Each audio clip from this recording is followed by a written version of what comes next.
एक बार बाबा कानपुर में सेठ राम रतन गुप्ता जी के घर गए थे। वहां उनके भाई ने भी बाबा के दर्शन किए और उन्होंने बाबा को अपने पर बंबई में आमंत्रित किया। बाबा के साथ उस समय उनके भक्त गिरी जी थे, जिन्हें गुप्ता जी ने प्रिंस स्ट्रीट, बंबई का अपना पता लिखा दिया था। कुछ वर्षों बाद ऐसा संयोग बना कि बाबा दक्षिण यात्रा में जा रहे थे। उनके साथ उस समय श्री मी तुलाराम साह जी, उनके पुन रमेश जी और गिरीश जी भी थे। वे बंबई पहुंचे और गुप्ता जी के निवास स्थान दिस स्ट्रीट में रहे। गुप्ता जी ने दक्षिण भारत की एक प्रस्माद ब्रह्मचारिणी महिला के चमत्कार पूर्ण कार्यों का वर्णन सुनाया और वे बाबा, रमेश जी और गिरीश जी को लेकर बंबई से बाहर उस महिला के घर गए। उस महिला ने इन लोगों का स्वागत किया और इन्हें उस कमरे में बिठाया जहां अन्य दर्शनार्थी उपस्थित थे। गुप्ता जी ने उससे नवागंतुकों को प्रसाद देने का आग्रह किया। उस महिला के पास 2 कटोरे थे, एक में रोली और दूसरे में चंदन था।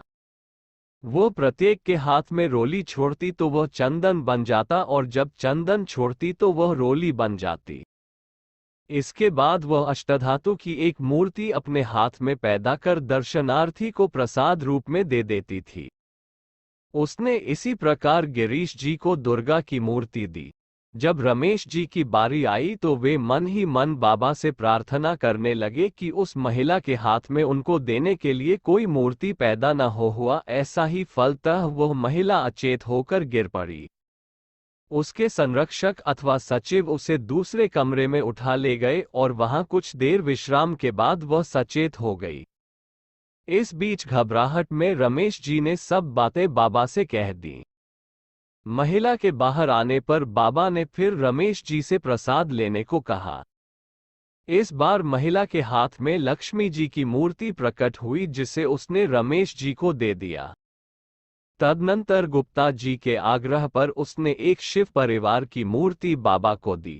इसके बाद बंबई वापस आने पर रमेश जी और गिरीश जी ने अपनी मूर्तियां बाबा को समर्पित करते हुए इसका रहस्य पूछा। बाबा केवल इतना ही बोले, ऐसा हो जाता है। उन्होंने इन तीनों मूर्तियों को मां के आंचल में बांध दिया। जब मां ने अपने आंचल की गांठ खोली तो बाबा की कृपा से बिना किसी प्रकार के प्रदर्शन के चौथी मूर्ति राम जी की प्रकट हो गई। ये चारों मूर्तियां इंडिया होटल, नैनीताल में सुरक्षित हैं।